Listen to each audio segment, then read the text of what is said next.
Jesaja 53 beeld Jesus uit as die lydende dienskneg. Het jy egter al ooit gewonder wat hom in staat gestel het om alles te verduur sonder om te kla? In die boek Handelinge van die Apostels verduidelik Ellen White dat hy bevrediging gevind het om die resultate te sien van sy lyding. Toe hy in die ewigheid ingekyk het, het hy die vreugde van die verlostes gesien, diegene wie, as gevolg van sy vernedering, vergifnis en die ewige lewe ontvang het.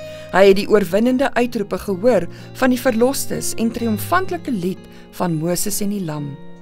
Almal wat aan Jesus behoort, sal hom volg in opoffering vir diegene vir wie hy gesterf het, om hulle te red.